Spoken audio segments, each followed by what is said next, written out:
l'édition du vrai Ségur de la santé. Christelle Baldé, éventuellement, Oui, n'hésite pas à prendre le relais parce oui, que c'est pour ça. je suis Ok. dans un bouchon, donc je roule pas, mais c'est vrai qu'à tout Mm. moment, ça peut Ouais. rouler. Alors là, on est dans la Mm. prévention. Au niveau Mm. prévention routière, ça va vraiment être nul. Bon. Tu vois ce que je veux dire? Donc bon, je vais lancer le truc et puis après, Ah, normalement, je serai arrivé. 5e oui. semaine du vrai Ségur de la santé qui se termine la semaine prochaine. On est très heureux de faire une audition ce soir à 19h, à nouveau sur la prévention dans le cadre de l'enfance, avec Philippe Haïm, qui est psychiatre et plein d'autres choses, mais il va nous dire lui-même. Et aussi Constance, Constance, Nicolie. qui est, je ne sais Nicolie. pas si elle est là. Si elle est là. Elle est là, Constance, qui est infirmière scolaire. Et alors, on en a un peu parlé, mais nous, Vrai Ségur de la Santé, on met quand même l'accent sur la santé mentale, la prévention, parce que tout ça, c'est avant que ça aille mal.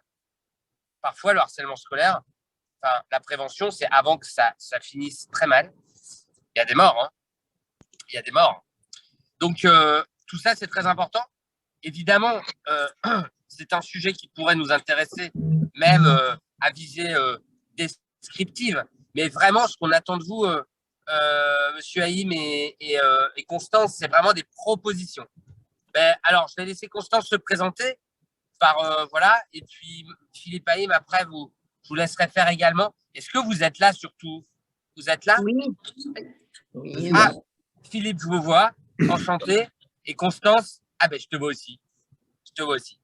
Voilà, je vous laisse vous présenter. Bonjour à tous, donc oui, je m'appelle Constance Nicoli, je suis infirmière de l'éducation nationale depuis 2017, depuis pas si longtemps que ça, j'ai fait pas mal de choses avant.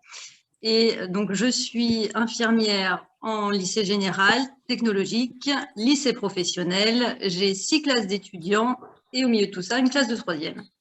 Donc on a à peu près 2000 élèves. Merci. À toi, Philippe. Est-ce que c'est que moi? Est-ce que, Christelle, est-ce que c'est que moi ou pour vous aussi ça coupait un peu quand Non, Constance c'est elle que parle? pour toi. C'est que pour toi. Ah, c'est que pour moi. Parce que tu es sur la route. Merci Philippe, de le redire. C'est vraiment Philippe. sympa. Oui, Philippe, on vous laisse vous présenter. je vous entends. Moi, je fais un petit bisou à Philippe. Merci d'être venu. Bonjour Christelle. Bonjour tout le monde. Eh bien, écoutez, merci beaucoup. Donc, je m'appelle effectivement Philippe Haïm, je suis psychiatre et psychothérapeute. Je m'occupe également d'un institut de formation qui forme les professionnels à un certain nombre de choses, à l'hypnose, les thérapies brèves, la communication thérapeutique, mais aussi d'autres sujets, voilà, le psychotraumatisme, la crise suicidaire, voilà, le harcèlement scolaire. Enfin, il y a un certain nombre de sujets qui m'intéressent et pour lesquels je forme des professionnels de santé, et sur le harcèlement scolaire, des professionnels de santé, mais aussi de l'éducatif, de l'enseignement, etc., ou aussi de simples parents. Et puis, à côté de ça, j'essaie de partager et de diffuser au maximum des connaissances. J'ai écrit quelques bouquins, dont un sur le harcèlement scolaire, et puis je m'occupe d'une chaîne YouTube qui s'appelle ComPsy, C-O-2-N-P-S-Y, et qui fait des vidéos pour essayer de parler de ces sujets. Alors, entre autres, du harcèlement scolaire depuis 1 an ou 2, parce que moi, ça fait un certain temps que je m'y intéressais, parce que je me suis beaucoup intéressé à tous les phénomènes justement d'agressivité, comment faire face à l'agressivité. Mais le harcèlement scolaire, ça fait 2 ans, 2-3 ans que ça m'intéresse particulièrement et que j'ai écrit, etc. Et donc, il y a des vidéos qui parlent un peu de tout, mais il y en a particulièrement sur le harcèlement scolaire, sur ce média-là, pour partager un peu mes idées sur la question. Voilà. Merci Philippe et merci Constance.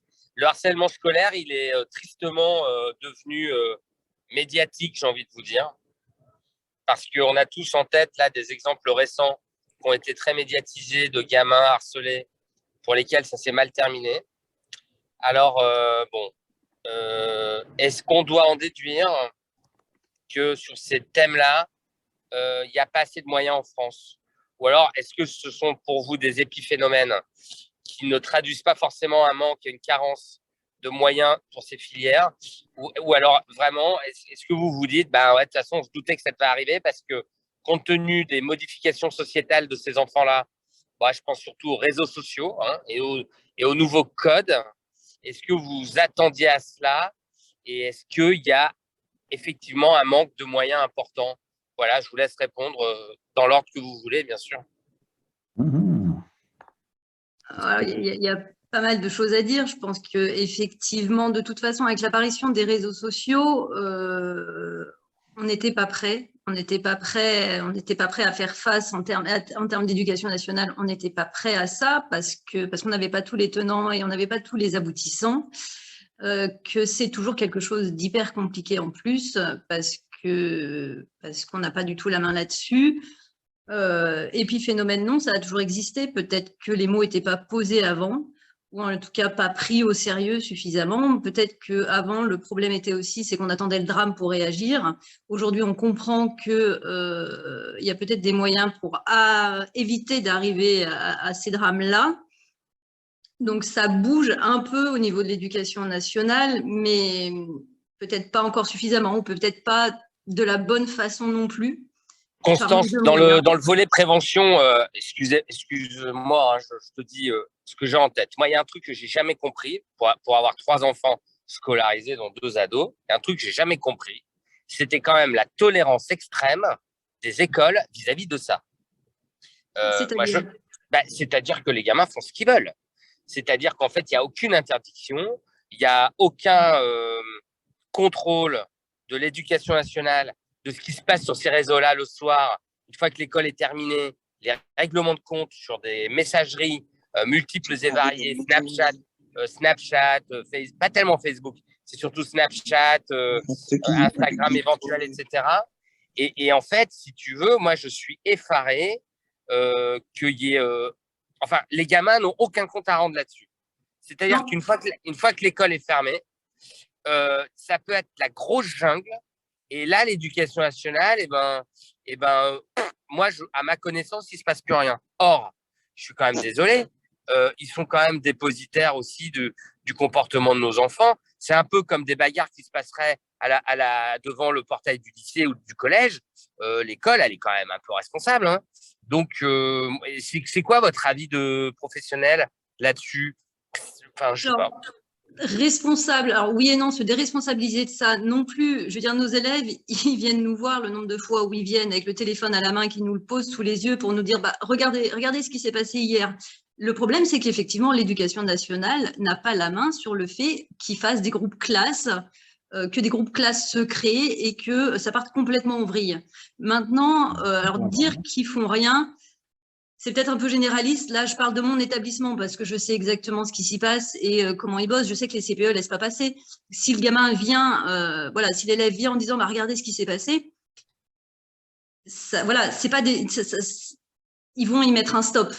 Clairement, ils vont pas. C'est pas parce que ça se passera à l'extérieur que ça nous concernera pas. Maintenant, l'éducation nationale, je ne suis pas sûre qu'on puisse la responsabiliser complètement de ce qui se passe sur les réseaux sociaux, ni les déresponsabiliser, qu'importe. Le fait est, c'est qu'il y a aussi tout un volet éducatif de la part des parents, où ce n'est pas toujours simple, suivant voilà, le niveau social, suivant plein de choses, en fait, l'histoire de vie des gamins. Pour certains gamins, c'est des réponses qui leur semblent faciles, qui leur semblent évidentes. Il y a toutes leurs histoires de vie aussi à prendre en compte. Ça ne veut pas dire qu'on laisse passer. Ça veut dire qu'on n'a pas toujours la main, effectivement, sur ce qui se passe. Mais quand les élèves viennent nous voir en nous disant, voilà, regardez ce qui s'est passé. Moi, j'ai mes CPE qui sont allés réclamer des fermetures de groupe classe en leur disant, je ne veux plus jamais voir ça. Mais comment les obliger? On n'a pas la main là-dessus, clairement. Enfin, c'est pas possible. C'est pas possible. Écoute, non, mais je dis n'importe quoi, puis je vais laisser Philippe donner son avis de professionnel. Encore une fois, moi, je suis papa, j'aurais pas été choqué que l'école, elle dise, je vous préviens, les enfants de notre école, il y a pas de compte Snapchat, il n'y a pas de messagerie, parce que voilà, on estime que c'est des canaux de communication qui peuvent entraîner de la violence à cet âge-là, parce qu'ils sont tout simplement immatures pour ne pas mesurer. C'est pas l'école de le faire. Philippe, mais non, mais ouais. Mais alors là, pour le coup, je rentre. Ouais, mais on confie pourtant. Non, mais je sais pas, je veux pas être hors sujet. Pourtant, on confie un peu l'éducation de nos enfants un petit peu à l'école. On a tort. Ah, d'accord. Il faut pas déresponsabiliser les parents non plus. Ouais, mais alors pourtant, excusez-moi.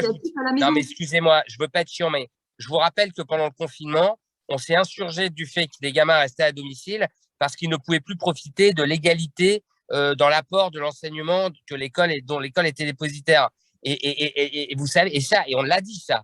Et on a dit aussi qu'il y avait une augmentation des violences faites aux enfants. Parce que malheureusement, ils étaient enfermés chez eux en appartement et ne pouvaient plus aller à l'école comme tout le monde. Alors, comme quoi l'école est parfois quand même une forme de caution. Mais non, on imagine quand même bien que de toute façon, un gamin qui n'est pas bien pendant le confinement parce qu'il a une famille qui ne tient pas la route, c'est sûrement pas cette famille-là qui va gérer le réseau social et la manière dont ça se passe. Et moi, j'imagine mal un prof ou un CPE dire à des parents, Madame, coupez le Wi-Fi à votre enfant, ce n'est pas leur boulot, ce n'est pas leur rôle. Là, je pense que justement, un des problèmes qu'on a avec le harcèlement, c'est que là, les murs de l'école ont tendance à s'étendre au-delà de l'école et qu'on va demander justement aux écoles, aux profs, aux CPE, aux surveillants, et bien finalement d'être responsable du bien-être de l'élève quand il est dans l'école, d'être responsable du bien-être de l'élève quand il est autour de l'école, d'être responsable du bien-être de l'élève quand il est seul dans sa chambre sur son téléphone avec son Wi-Fi et son Snapchat. Et moi, je pense qu'il vaut mieux trouver d'autres solutions que cette escalade dans laquelle nous sommes, de rendre les écoles toujours plus responsables de faire la police de la communication entre enfants. Ça n'est pas une bonne idée. Moi, je pense que c'est une mauvaise voie. Si on durcit les choses et qu'on dit que les écoles vont être encore plus responsables de ça, ce qu'on est en train de faire avec la récente loi qui est passée et avec laquelle je ne suis pas en accord, et je pourrais expliquer pourquoi si vous le souhaitez, mais je pense qu'on est en train de faire fausse route sur le harcèlement. Maintenant, je voulais juste répondre par rapport à ce qui a été dit avant sur 2-3 éléments factuels. Sur la première question qui a été posée, enfin si je peux, si j'ai 2 minutes. Oui, c'est bon, je peux y aller? Oui, ok. Oui. Je vois Christelle qui me fait… Bien sûr, sans problème. Vous êtes chez vous, Philippe. Merci. Juste pour dire, par rapport à la question, voilà, est-ce qu'on en parle plus? Est-ce que ça signifie quelque chose? Alors, oui, on en parle plus déjà pour une chose assez simple, c'est que déjà le mot n'existait pas. Le mot harcèlement scolaire est apparu pour la première fois en France en 1998, donc ce n'est pas si vieux que ça. Et on a commencé à beaucoup en parler à partir il y a une dizaine d'années, à partir des années 2010. Pourquoi? Parce que donc avant, il n'y avait pas de mot générique pour parler de ce phénomène. On a tous été embêtés à l'école ou vu des gens se faire embêter à l'école, sauf qu'on n'appelait pas ça harcèlement scolaire quand on était gamin. Alors je parle des gens de ma génération, quoi, des gens qui ont 30 ans, 40 ans, etc. On n'avait pas cette appellation harcèlement scolaire. Si on se faisait moquer, on appelait ça se faire moquer. Si on se faisait insulter, on appelait ça se faire insulter. On n'avait pas un mot générique comme ça. Et il y a des gens qui ont étudié le phénomène et qui en anglais l'ont appelé le school bullying. Et c'est un mot quasiment intraduisible. Bullying, to bully, en anglais, c'est très difficile à traduire. C'est tyranniser en quelque sorte. Enfin, c'était très dur à traduire quand ils ont traduit le bouquin en 1998 et ils ont choisi cette traduction, harcèlement scolaire, ce qui a eu des conséquences sur la manière dont on s'en est occupé. Donc déjà, le mot n'existait pas. Donc déjà, quand tu poses un mot sur quelque chose, tu attires l'œil dessus et tu peux commencer à compter. Et puis, quand tu en parles de plus en plus et quand tu libères la parole des victimes, quand les enfants arrivent de plus en plus facilement à en parler, à mettre un mot dessus, bah forcément, on en voit plus. Donc, il y a deux choses qui se passent. D'abord, il y a un effet loop, ce qu'on appelle un effet de loop. Si jamais, par exemple, tu ne parles jamais d'une certaine forme de violence et que d'un seul coup, tu encourages les gens à en parler, ben, le taux va augmenter fatalement. C'est comme quand il y a eu MeToo et où les gens ont ouvert des yeux tout grands en disant mais il y a tant de femmes que ça qui ont été victimes de violences sexuelles, mais c'est énorme, il y en a plus qu'avant. Non, il n'y en a pas plus qu'avant, c'est qu'un jour, quelqu'un a lancé un mouvement qui a permis aux femmes de dire bah oui, moi aussi, ça m'est arrivé. Donc là, c'est la même chose, c'est-à-dire que quand on encourage les gens à en parler… Oh, me vengo! Je ne sais pas ce que c'était. Quand on encourage les gens à en parler, pardon, on arrive fatalement à une augmentation. C'est ce qu'on appelle déjà l'effet loupe. Après, il y a autre chose qui fait que ça augmente, c'est qu'on a tendance à appeler harcèlement des choses de plus en plus larges. C'est-à-dire que le harcèlement commence de plus en plus pour des faits de plus en plus petits, et ben, du coup, fatalement, il y en a de plus en plus. Mais il y a une part, si vous voulez, qui est logique et normale. Par exemple, on va beaucoup plus, et c'est tant mieux, c'est une très bonne chose, tenir compte, par exemple, des insultes homophobes. Et avant, on en tenait vachement moins compte. Et aujourd'hui, on en tient beaucoup plus compte. Et donc, ça, c'est cool, c'est super. Moi, je trouve ça très bien qu'on tienne compte des différentes formes de discrimination plus qu'avant. Ce n'était pas du tout une bonne chose qu'on ne tienne pas compte de l'homophobie. Mais pour autant, à force d'augmenter le nombre de causes de harcèlement, ben, on arrive à en voir beaucoup plus. Voilà. Après, sur le cyber, juste pour dire, moi, je ne suis pas surpris de l'augmentation du cyberharcèlement. pour plusieurs raisons. La première raison, c'est l'augmentation des réseaux sociaux, tout simplement. Il était certain que plus on est des gens dans une agora dans laquelle ils peuvent se parler librement, dans laquelle, que vous soyez un prix Nobel ou que vous soyez monsieur tout le monde, vous avez le même droit à la parole et la même possibilité de faire du buzz, c'était logique que ça allait finir comme ça. Il n'existe pas un seul endroit où des gens se parlent et où ils ne finissent pas par se disputer. Et on peut tous en faire l'expérience à la maison. Quand on vit sous le même toit que quelqu'un ou que plusieurs personnes, ça n'existe pas des familles, des couples dans lesquels on est toujours d'accord. Ça n'existe pas. Enfin, si, peut-être chez vous, mais en tout cas, voilà. Donc, du coup, si vous voulez, c'est fatal que si vous mettez dans un endroit où la discussion est libre, il y aura des disputes. Donc, c'était fatal que ça allait arriver et il y a une grande ampleur de phénomène. Donc, en fait, pour moi, ça ne sert à rien d'interdire Internet, d'interdire les réseaux on peut les interdire pour des raisons de santé, par exemple. Évidemment, dire à un enfant de ne pas utiliser son téléphone le soir à l'heure de dormir, c'est plutôt une bonne chose pour son sommeil. Mais il ne faut pas croire que parce qu'on va interdire les réseaux ou policer les réseaux, ça va arrêter le harcèlement. Si on interdit Snapchat demain matin, ils en trouveront un autre. Si ce n'est pas WhatsApp, ce sera Telegram. Si ce n'est pas Telegram, ce sera Signal. Si ce n'est pas Signal, ce sera… Et même les petits jeunes, ils reviendront à Facebook s'ils n'ont plus que ça. Donc, ça ne sert à rien de vouloir arrêter les réseaux sociaux. L'autre chose qui, pour moi, augmente le cyber, c'est le fait que toutes les politiques qui ont été faites pour le harcèlement jusqu'à présent ne vont que dans un seul sens, et ce n'est même pas toujours réussi ce sens-là, mais elles ne vont que dans un seul sens, qui est le sens de dénoncer le harcèlement et de sanctionner les agresseurs.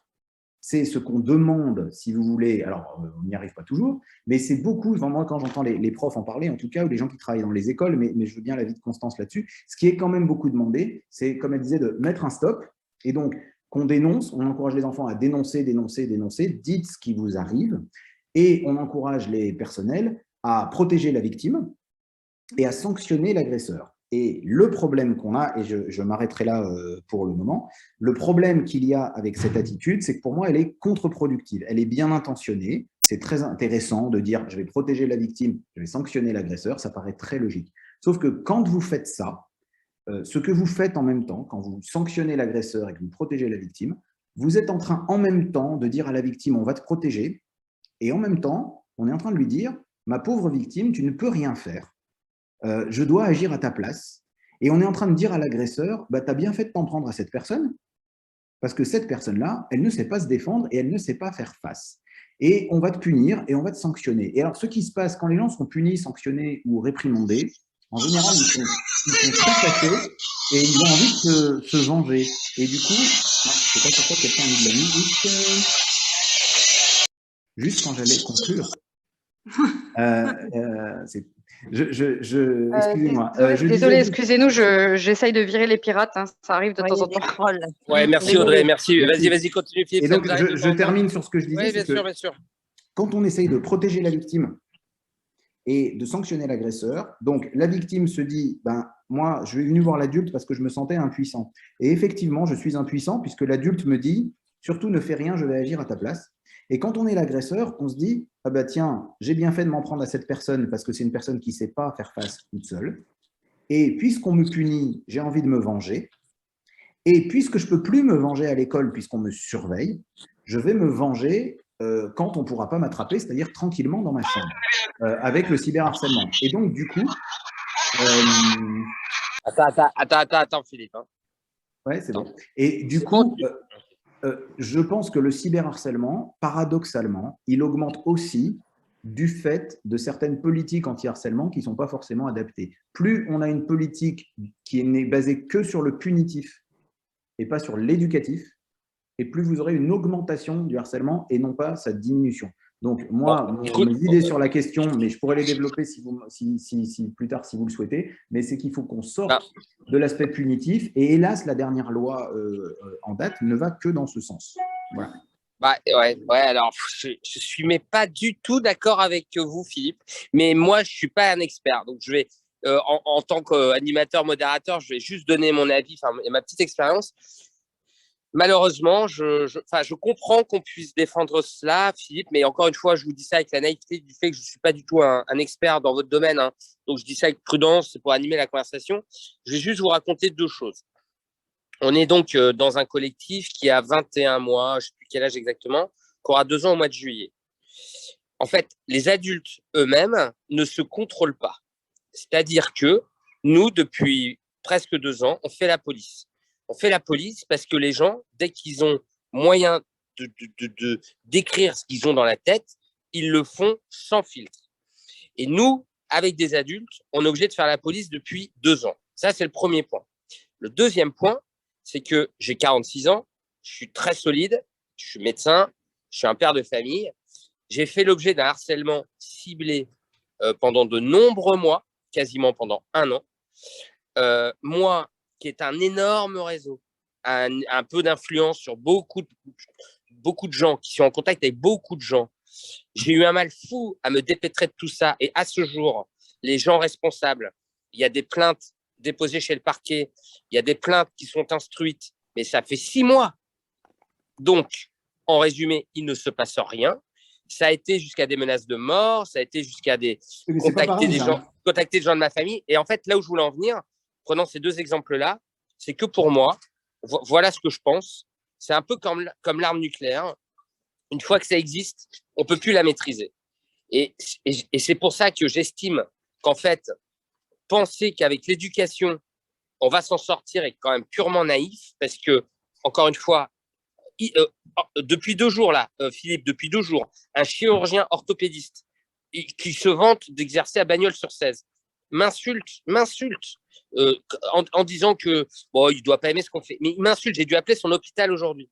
Et donc, en fait, moi, je pense que les adultes, comme moi, on est capable d'encaisser ou pas, hein, ça n'a pas été toujours facile quand même, hein, mais on est capable d'encaisser, mais les enfants, ils ne sont pas armés pour ça. Mais vous, et moi, alors... non, mais c'est pour ça que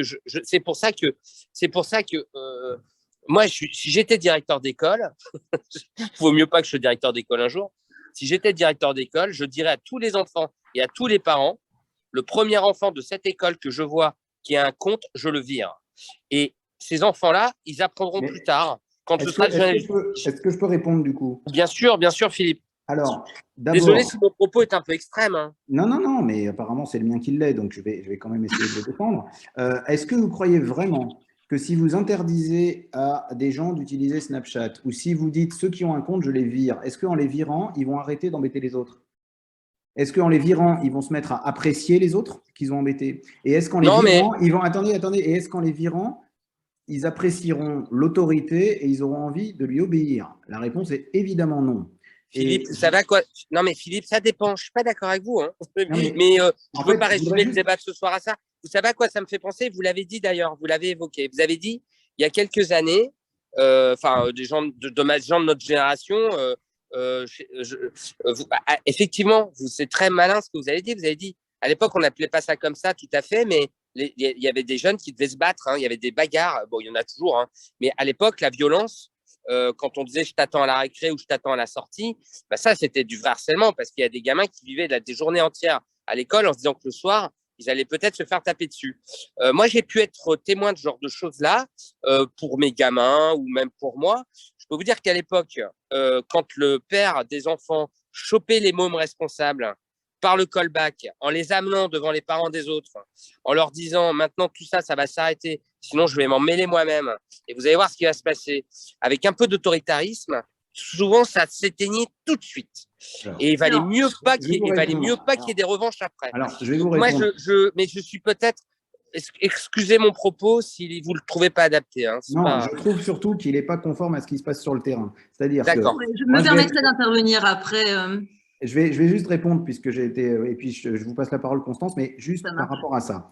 Le système punitif va décourager des harceleurs pas très courageux, des petites frappes qui vont avoir peur de la sanction, qui vont avoir peur de la punition de leurs parents et qui vont avoir peur qu'on leur fasse les gros yeux. Parce que concrètement, soyons clairs, ce que vous dites n'est absolument pas applicable. Légalement, on ne peut pas condamner à des peines lourdes quelqu'un qui a fait des choses faibles. C'est-à-dire que ça a beau être des insultes, des moqueries, des exclusions, des rumeurs, on ne peut pas les mettre en prison pour ça. Et donc, il y a un moment donné où la sanction, elle est limitée. Et effectivement, pour un compte privé Snapchat, ça n'est pas légal de virer quelqu'un. Donc, ce que je veux dire, c'est qu'on ne va pas condamner à mort ou condamner à 2 ans de prison quelqu'un qui a traité quelqu'un de face de pizza, de gros lard, ou qui lui a dit que sa mère était une pute, si vous me passez les grossièretés. Donc, du coup, ce qui va se passer, c'est que la sanction qui va être appliquée va décourager des petits harceleurs, ne va pas décourager des gens plus agressifs. Ça, c'est une première chose. Deuxième chose très importante, on confond différents niveaux de harcèlement. 95% du harcèlement est verbal. Ce sont des insultes, ce sont des moqueries. Ce n'est pas de la violence physique grave, ce n'est pas de la violence sexuelle. Pour la violence physique grave, la violence sexuelle, ce n'est plus du harcèlement. Il est bien évident que tout ce que je vais vous dire sur la communication ne s'applique absolument pas. Troisième chose, ce que demandent les enfants, et ça c'est l'expérience du terrain, ce que disent les enfants, ce n'est pas « sors-moi de là » ou « fais les taire », ce que demandent les enfants très concrètement, c'est « comment je peux faire pour me sortir de là ?» Comment je peux faire pour faire face? Parce qu'il faut être clair sur un truc. Si jamais un enfant se fait harceler, regardez, je vais vous raconter une histoire. Une fois, un père arrive avec sa fille, c'est une histoire que j'ai racontée dans mon bouquin. Un père arrive avec sa fille, la fille est très harcelée, le père est en rage, il est très en colère, et il me dit « Vous vous rendez compte, docteur? C'est ces petits cons qui embêtent ma fille. » Excusez-moi, je dis beaucoup de gros mots, hein, j'espère que ça dérange personne. Il me dit « C'est ces petits cons qui embêtent ma fille. Et c'est ma fille à moi qu'on envoie chez le psy. Non mais vous vous rendez compte, alors que c'est eux, ces petits cons, qui sont malades dans leur tête. » Je lui ai répondu « Mais monsieur, imaginons qu'on s'occupe de ces petits cons. Imaginons qu'on leur fasse peur. Imaginons qu'on les vire. Imaginons qu'on les dégage. Et même si vous voulez, imaginons qu'on les tabasse jusqu'à ce qu'ils comprennent. Est-ce que vous pouvez regarder votre fille droit dans les yeux et lui dire « Ma fille, promis, au collège, plus jamais personne ne t'embêtera. » Est-ce que vous pouvez lui dire « Ma fille, promis, au lycée, plus personne ne t'embêtera. » Est-ce que vous pouvez lui dire « Ma fille, à la fac, plus personne ne t'embêtera. » Est-ce que vous pouvez lui dire « Ma fille, dans le monde du travail, plus jamais personne ne te moquera ou ne t'insultera. » Est-ce que vous pouvez lui dire ça? Il m'a dit « Ben non, évidemment non. » Je lui ai dit « Donc vous ne croyez pas qu'on serait plus gagnant à apprendre à votre fille à faire face à l'agressivité, à savoir désamorcer l'agressivité des autres avant qu'elle ne prenne des trop grandes proportions, plutôt qu'est-ce qu'elle compte toujours sur les autres pour s'en sortir. Moi, en tant que parent, j'ai envie que mes enfants sachent faire face à l'agressivité. Personnellement, j'ai appris à le faire. Alors, ce n'est pas inné, ça s'apprend, mais moi, j'ai appris à le faire. J'ai travaillé en prison, donc avec des gens qui ne sont pas des enfants de cœur. J'ai travaillé dans des unités de psychiatrie. J'ai travaillé dans des milieux difficiles où l'agressivité était toujours là. Je ne sais pas si ça se voit à la caméra, mais moi, je ne suis pas très costaud. Je suis un gringalet, hein, et je ne sais pas me battre. Donc, moi, je ne ferai jamais peur à personne avec mon physique. Je n'aurai jamais le dessus dans un combat physique. Je ne fais pas peur aux gens avec ma carrure, je suis 1m75 et je suis plutôt pas très costaud. Par contre, si quelqu'un m'agresse verbalement, je sais faire en sorte qu'en quelques minutes, il n'ait plus envie de m'insulter. Ça, je sais faire parce que je l'ai appris. Et moi, mon pari, ça peut s'apprendre. Et ça s'apprend très facilement. Et on l'a appris déjà à des milliers de jeunes qui se sont sortis de situations de harcèlement parce qu'ils ont su désamorcer l'agressivité. Et encore une fois, je ne parle pas de violence physique extrême. On est bien d'accord. Hein. Je parle mais Philippe, par exemple, ouais, alors j'entends ce que vous dites, hein, bon, je suis moyennement convaincu, hein, j'avoue, mais parce que vous êtes un adulte, hein, vous vous rendez compte je parle d'enfants.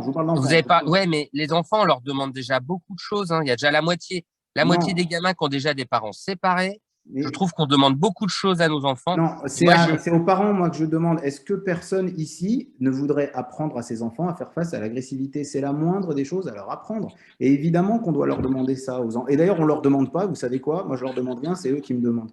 Les enfants, ils viennent dans mon bureau et dans le bureau de mes collègues et ils disent « Je fais comment quand on m'insulte pour qu'il arrête? Qu'est-ce que je suis censé dire ?» Une gamine de 15 ans, il n'y a pas plus tard que la semaine dernière, mais je suis censé faire quoi quand il y a 3 nanas qui viennent vers moi et qui me disent « T'es une salope ?» Qu'est-ce que je suis censé faire? Eh bien, quoi, je vais lui dire, non, écoute, tu sais, je t'en demande déjà trop, je ne vais pas t'apprendre. Ben si, je lui ai appris et aujourd'hui, on n'insulte plus. Je me permets de rebondir. Constance, j'ai juste une question à vous deux. Juste une question à vous deux. Et Constance, je te laisse la parole. Non, mais on est bien, il n'est pas tard, on a le temps. Philippe, quand vous avez parlé de violence sexuelle, l'envoi de photos dénudées de gamines qu'elle aurait pu envoyer à un copain, le truc fait le tour de la toile. Ça, c'est quoi? C'est de la violence sexuelle dans votre… Parce que ça, c'est ça qui tue les gamins. Ça les tue, ça. Je vais laisser Constance en parler et puis je répondrai après parce que j'ai beaucoup pris la parole, mais je vous répondrai. D'accord. Alors, ça existe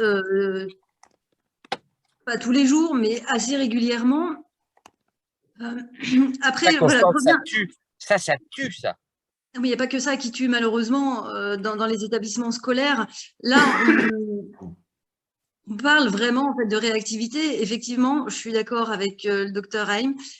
Il y a plusieurs formes de harcèlement, il y a plusieurs degrés de harcèlement. Bien évidemment, tout ce qui est violence, alors violence sexuelle ou violence physique, il y aura aussi un moment, un domaine, voilà, ça partira en dépôt de plainte, il y aura la justice qui s'en mêlera. Tout ce qui est harcèlement verbal, aujourd'hui, effectivement, armer les gamins pour qu'eux puissent se défendre, ça commence à arriver vraiment sur le terrain, notamment avec des méthodes. Alors, il y a le programme phare qui a été lancé par l'Éducation nationale il n'y a pas très longtemps pour rendre les élèves finalement engagés dans le harcèlement. Mais peut-être qu'avant tout, parce que là, on est dans la réactivité, on n'est pas vraiment dans la prévention. Il faut vraiment bosser, mais ça rejoint un peu ce que vous dites tous les deux sur les compétences psychosociales des élèves. Et depuis le plus jeune âge, pour limiter finalement, et on est dans la réduction des risques, limiter tout ça pour que les gamins puissent avoir les compétences et comprendre.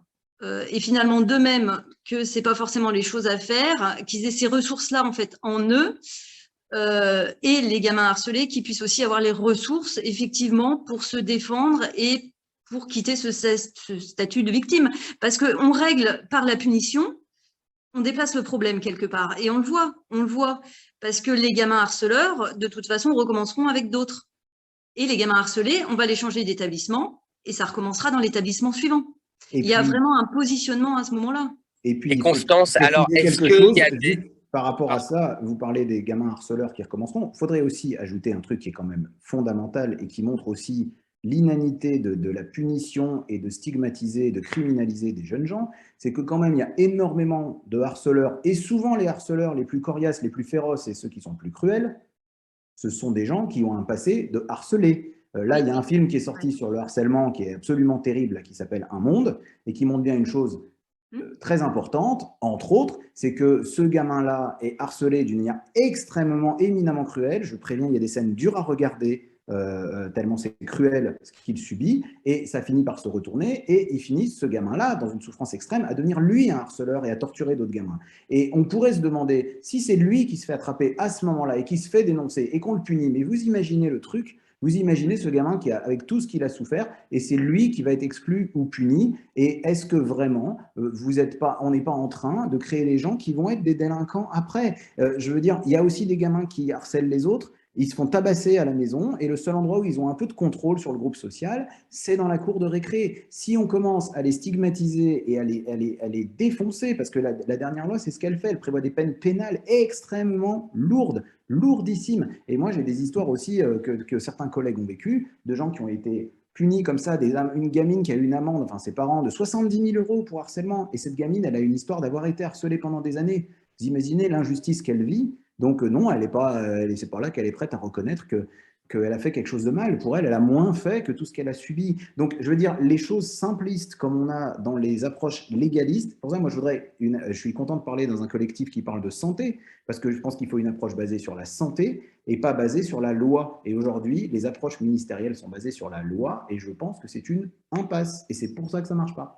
Ouais, mais Philippe, alors attendez, excusez-moi, d'accord, mais comment on se sort du truc? Je vous écoute. Tout ce que vous avez dit, je comprends bien qu'il faut faire la prévention avant, pas déplacer le problème. Enfin bon, le statut de victime, imaginez, on adopte ce raisonnement-là pour les violeurs. Ah bah ouais, mais il a violé. Non, mais enfin, pardon, mais non. Ou alors, c'est que je ne me suis pas bien fait comprendre. Dans ce cas-là, c'est pas parce qu'on a été victime des pires, c'est pas parce qu'on a été victime des pires sévices, et c'est un drame, hein, c'est un drame, hein. Mais que pour autant les sévices sont autorisés, quoi. Enfin, qu'on a le droit, qu'on a tous les droits non plus. C'est pour ça que je perds un peu, moi, mais je dois être un peu, et je suis un peu, excusez-moi, hein, Philippe, hein, je suis un peu vieux jeu, moi. Hein. Je me rends compte que je suis un peu vieux mais je suis pas, je dis pas ça. Excusez-moi si je me suis mal fait comprendre. Non, pas du tout, pas du tout. Je dis ça, c'est de l'auto-analyse. Hein. Non, je sais que je suis un peu trop vieux jeu et probablement pas assez moderne. Non, non, non, c'est pas ça, c'est pas ça. Je me suis mal fait comprendre dans le sens où, généralement, les choses que je propose impliquent fatalement que, normalement, on ne peut pas imaginer que je dis ça par rapport à des violeurs. Donc, je vais juste faire une petite précision. Ce que je suis en train de dire de mon côté, déjà, donc, un viol n'est pas du harcèlement. Une violence physique grave n'est pas du harcèlement, une agression sexuelle n'est pas du harcèlement. Même légalement, ce sont d'autres domaines et ça ne nécessite pas la même approche. Je répète ce que je dis tout à l'heure et je veux vraiment insister. Le harcèlement, 95% du temps, est verbal. Et l'agressivité verbale est quelque chose qui arrive dans la vie et qui est inévitable. Quelqu'un a fait la remarque sur le chat, et je le dis, oui, il n'existe pas de groupe humain dans lequel il n'y aura pas d'agressivité verbale. Ça n'existe tout simplement pas. Et aujourd'hui, il n'y a personne qui forme les enfants à faire face à de l'agressivité verbale. Donc, moi, dans mon bouquin ou dans ma chaîne YouTube, je ne vais pas faire parler de mon livre parce qu'un livre, c'est payant. La chaîne YouTube, c'est gratuit. Je fais la différence entre deux choses. C'est fondamental, ce que j'appelle les dégâts objectifs et les dégâts subjectifs. Les dégâts objectifs, c'est les dégâts que je peux voir qui ont un impact objectif. Si je vous casse le bras, si je vous blesse, si je vous touche, il y a un dégât objectif. Si je vous traite de face de canard, c'est un dégât subjectif. Si jamais il y a un dégât, si jamais il y a quelque chose qui va mal, c'est à l'intérieur du sujet. C'est ses émotions qui sont blessées, c'est dans son cœur, dans sa tête.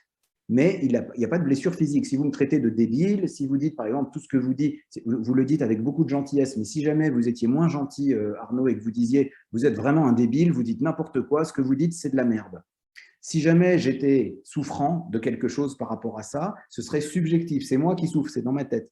Et je souffrirais parce que je ne saurais pas comment faire face à cela.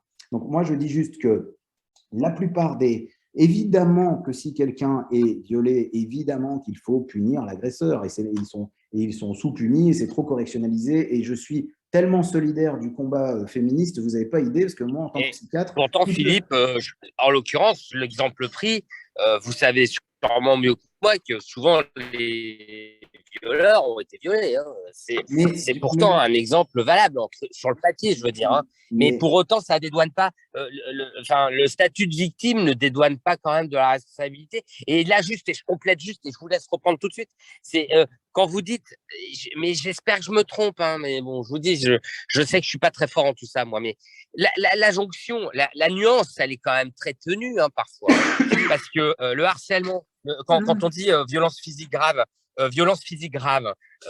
agression sexuelle, on sait très bien que dans le domaine du harcèlement scolaire, parfois la frontière, et souvent elle bascule d'ailleurs. Enfin, il y a quand même des cas, et ce qui est dramatique, c'est qu'il y a des gamins qui sont parfois même structurés, qui se laissent par le phénomène de groupe aller vers des trucs complètement glauques. Et donc, juste pour rouvrir un peu le débat, parce que excusez-moi, je vous ai enfermé là-dedans, c'est de ma faute. Juste, je vous laisse continuer à répondre. Hein. Mais alors donc, est-ce que la prévention de tout cela et les moyens que l'on a en France sur ces thématiques-là sont suffisants, oui ou non? Et si non, comment on pourrait les améliorer? On a déjà fait une audition avec les infirmières scolaires qui disaient qu'elles n'étaient pas assez nombreuses. Voilà, c'était clair. Il n'y avait pas de ratio infirmières scolaires, par exemple, par rapport aux enfants. On a dans les mêmes auditions, Philippe, j'ai appris que dans certains départements comme l'Essonne, par exemple, il n'y avait tout simplement pas de pédopsychiatrie. Voilà, ça n'existe pas. Comment… Alors, je vous laisse poursuivre votre propos. Hein, et surtout, après, dites-nous, parce que nous, on est là pour essayer de comprendre s'il y a assez de moyens. Dites-nous si, d'après vous, il y a assez de moyens ou pas alloués à tout ça. Ok, moi, je vais vous donner ma conviction juste par rapport à ce que vous avez dit. Je n'étais pas du tout, mais alors du tout, hein, jamais vous m'entendrez dire que je vais dédouaner qui que ce soit de ces actes, d'accord? Non, mais c'est ma manière de m'exprimer, Philippe. Non, justement, si quelqu'un peut l'entendre comme ça et l'exprimer comme ça, c'est mon devoir de bien préciser. Donc, je dis juste que la punition de la personne qui a fait un dégât. Et pour moi, la limite, elle est au contraire, elle est assez nette. Il y a quelques zones grises, mais enfin, je veux dire, entre un viol et une insulte, ce n'est pas la même chose. Pardon, mais ce n'est pas le même degré de gravité. Donc, Ce que je veux dire, c'est qu'il est évident pour moi, et encore une fois, je suis psychiatre, je reçois toute la journée des personnes qui ont été victimes de violences sexuelles. Le psychotraumatisme, c'est une de mes spécialités. Donc, vraiment, je suis extrêmement sensibilisé à ça, je vous assure, mais vous n'êtes pas obligé de me croire, mais vraiment, je suis très sensibilisé à ça et je suis très d'accord qu'il doit y avoir des sanctions et que le viol, en l'occurrence, est un problème de société, etc., de justice. Il n'y a vraiment aucun problème là-dessus. D'accord? Aucun problème. Je dis juste que face à un dégât objectif, je prenais l'exemple de quelqu'un qui vient, qui serait plus fort que moi et qui me frappe. Je ne peux pas faire face.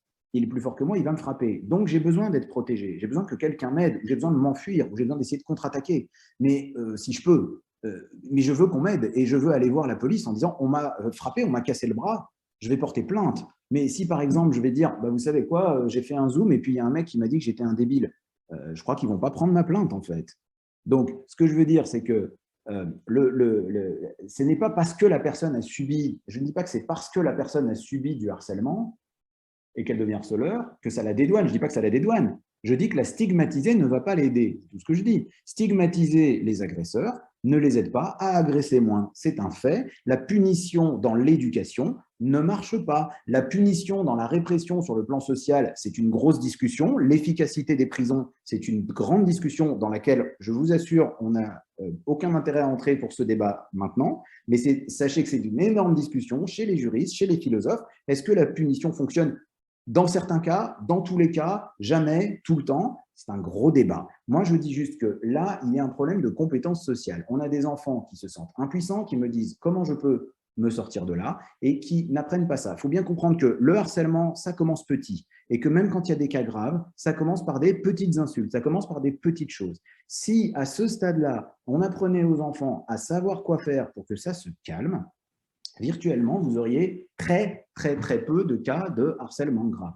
Et je dis juste que ça s'apprend, qu'on n'est pas nombreux à défendre ça, hélas, mais que moi, j'en constate l'efficacité, vraiment, une efficacité très forte. Et aujourd'hui, ça n'est pas pensé par le ministère et par d'autres, parce que ce qui est pensé est une approche très légale et pas très centrée sur l'éducation et surtout sur la santé, parce que pour moi, ça fait partie de la santé mentale, de ne pas être complètement démoli par une insulte. Moi, je ne suis pas démoli par une insulte parce que je suis bien sur mes pattes et je ne fais pas du tout l'amalgame avec quelqu'un qui me ferait des menaces de mort, qui aurait trouvé mon adresse personnelle et qui connaîtrait l'école de mes gosses. Ça n'a rien à voir, ça n'est pas la même chose.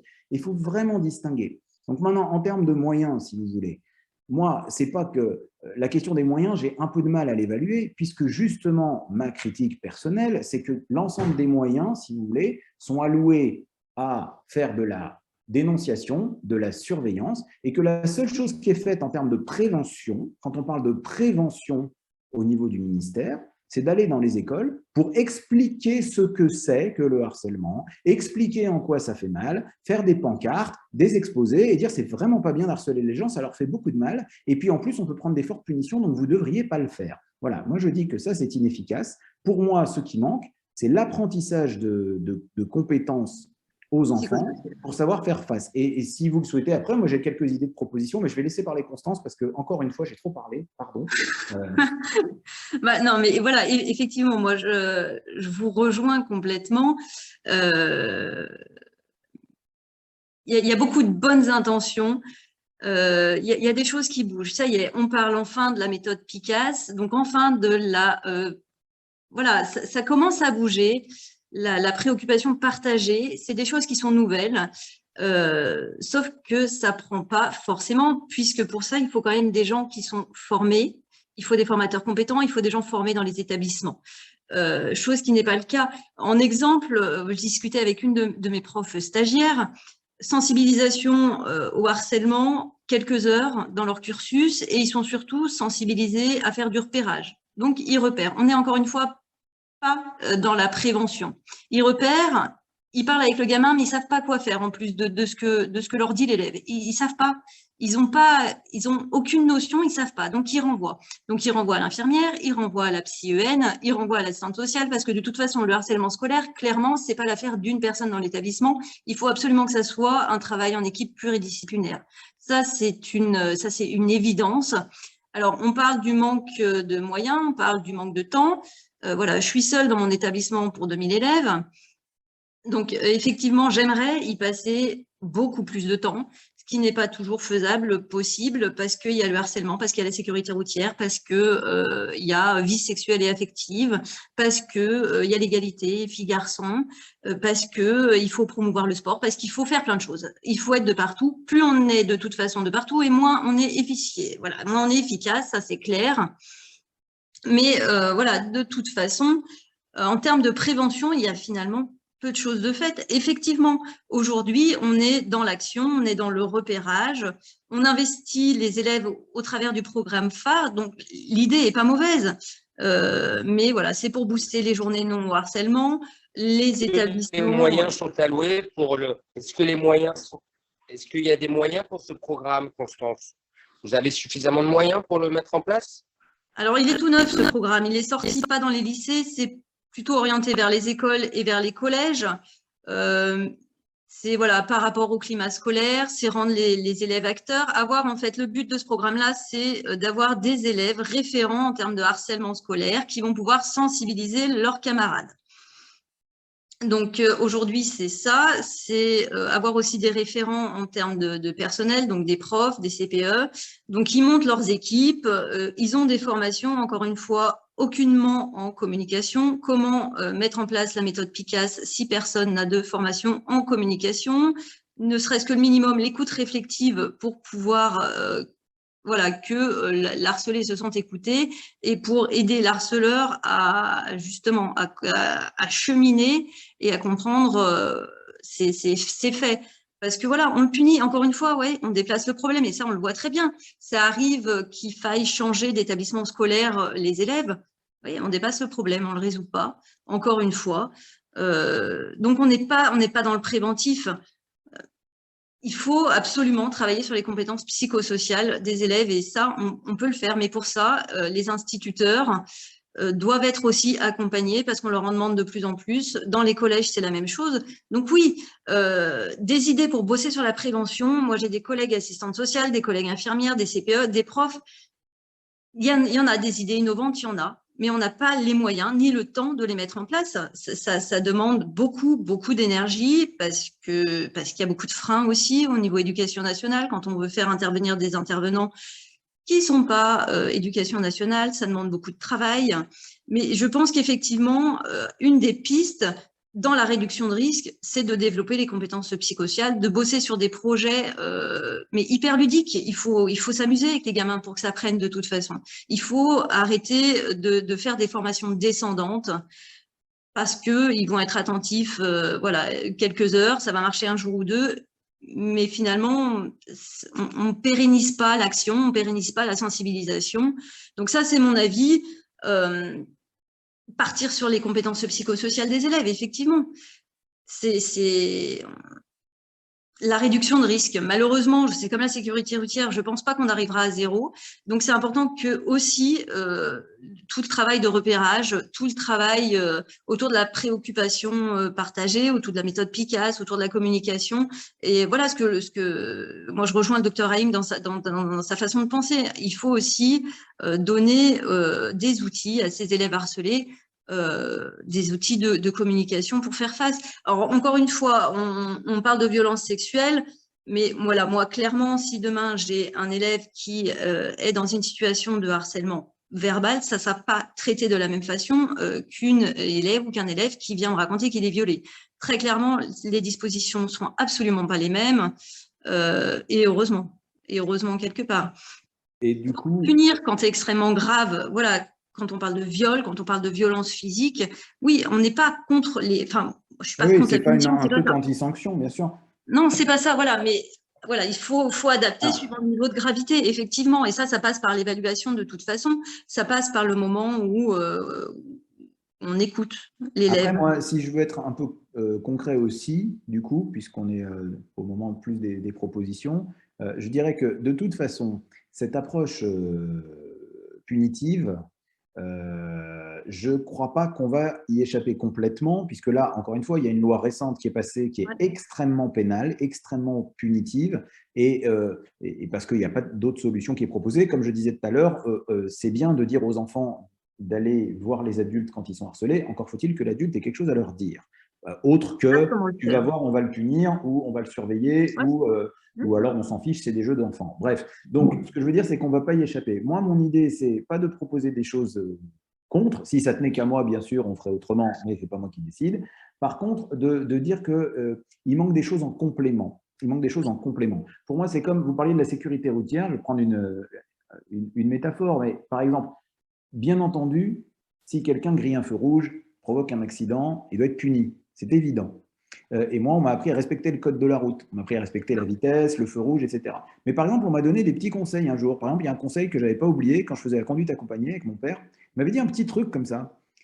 Alors, je ne dis pas que ça sauve des vies, mais ça peut éviter des petits problèmes. Il m'a dit, par exemple, tu vois, si tu te promènes dans la ville où tu as l'habitude, en voiture, et que tu vois quelqu'un devant toi qui roule un peu bizarrement, il a l'air de changer d'avis, etc., bah, des fois, jette un œil à sa plaque d'immatriculation, tu vas voir qu'il n'est pas du même département, et c'est pour ça, en fait, qu'il hésite, parce qu'il ne connaît pas la région, tu vois.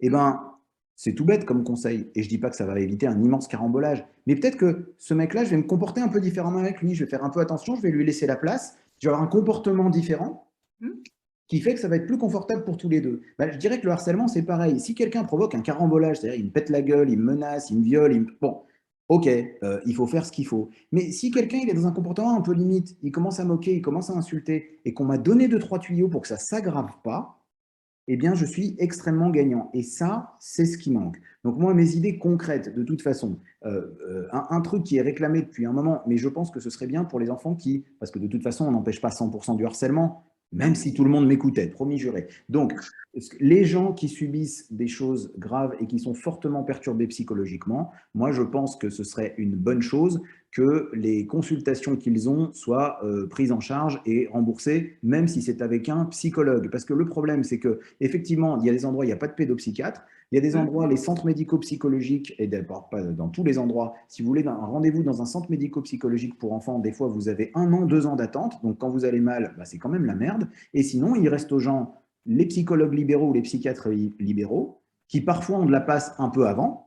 Mais le problème, bah, c'est que ça coûte de l'argent et qu'il y a un grand nombre de gens qui ne peuvent pas se permettre d'aller se payer une séance ou 2 ou 5 séances de psychologue à 50, 60, 100 euros selon l'endroit où vous habitez. Voilà, moi je pense que les séances de psychologie avec des professionnels notamment formés à la question du psychotrauma ou du harcèlement, pour les personnes qui sont victimes de ce genre de phénomène, devraient être prises en charge. Je trouverais ça dommage qu'il en soit autrement. Ça, c'est une proposition concrète. Et les autres choses qui me paraissent importantes, ce serait en fait qu'on complète l'offre. C'est pareil, moi à l'époque aussi, hein, on me parlait de sexualité à l'école. Et de quoi on me parlait de sexualité à l'école? On me parlait des maladies sexuellement transmissibles et de la contraception.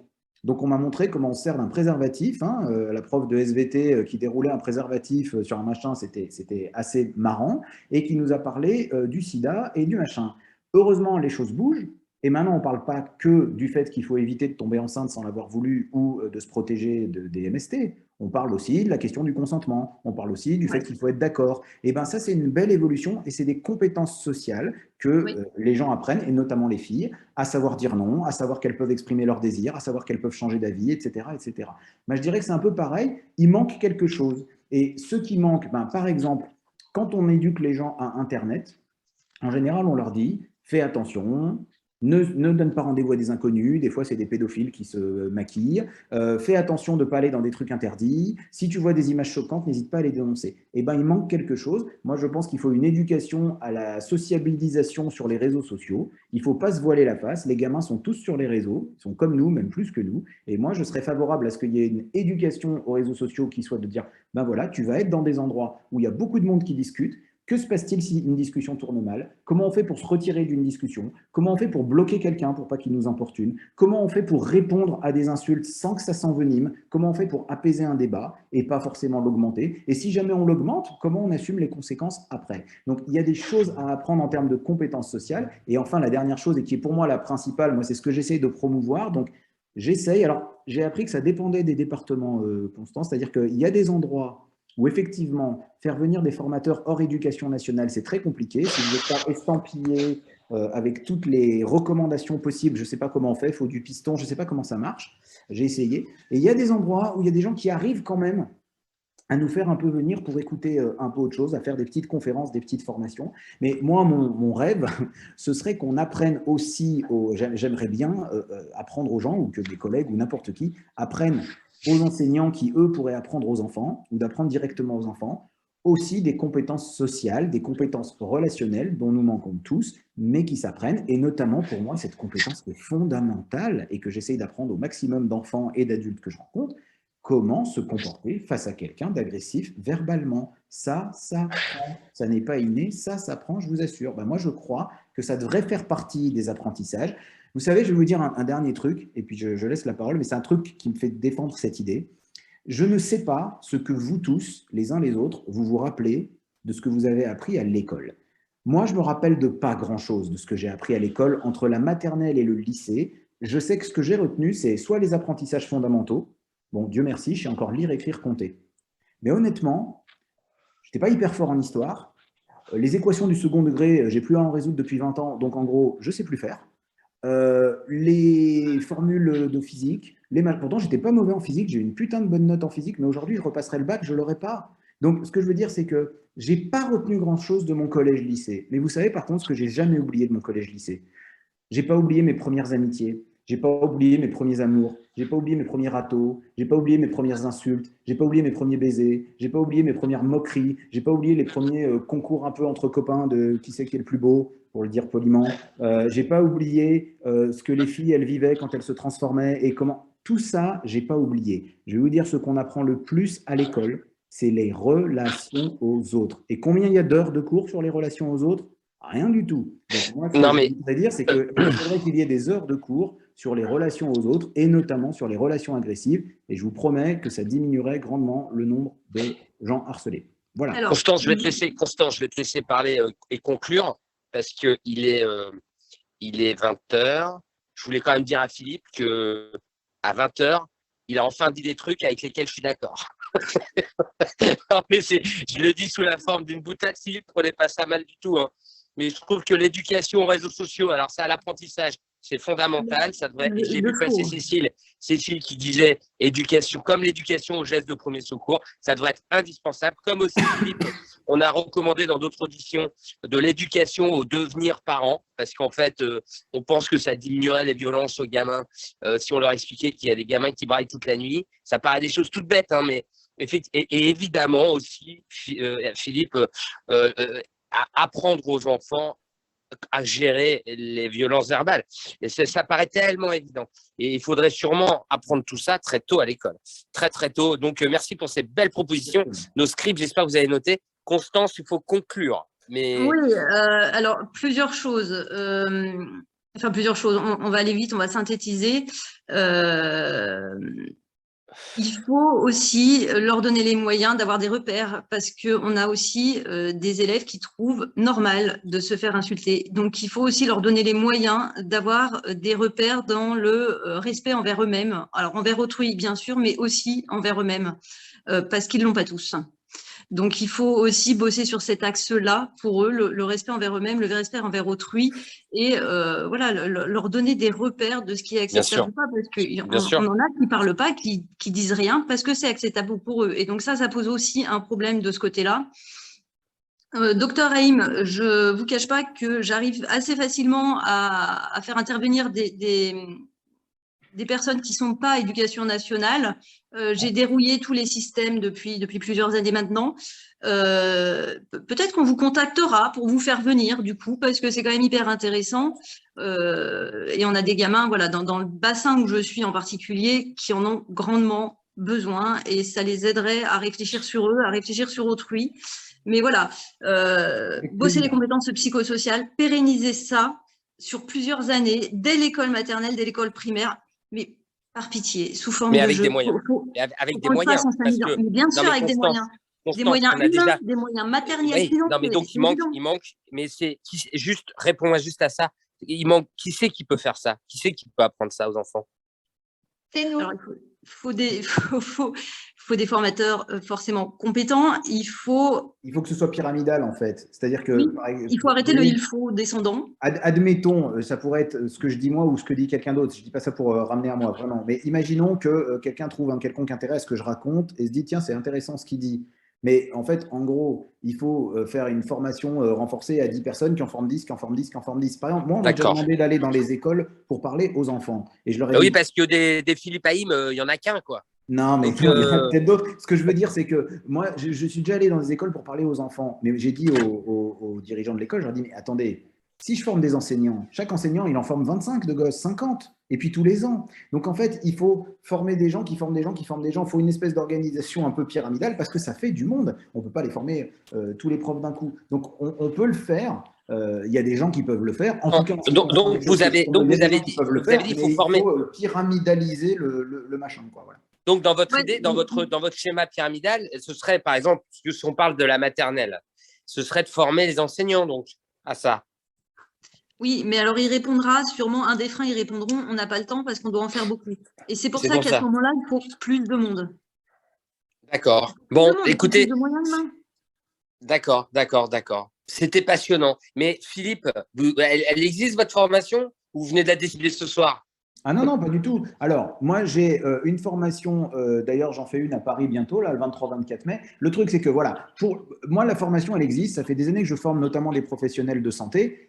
Maintenant, pour former des enseignants, c'est plus compliqué parce qu'ils ne vont pas forcément venir à une formation, se financer une formation de la même manière, etc. Donc, j'ai formé majoritairement des professionnels de santé, un petit peu de professionnels de l'éducation. Il y a une ou deux écoles dans lesquelles je vais aller et j'aurai l'occasion de faire 2-3 jours de formation.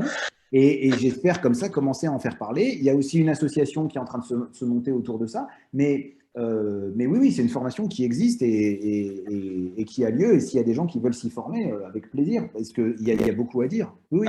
Non, mais Philippe, c'est quand même dingue. Je ne dois pas organiser au niveau.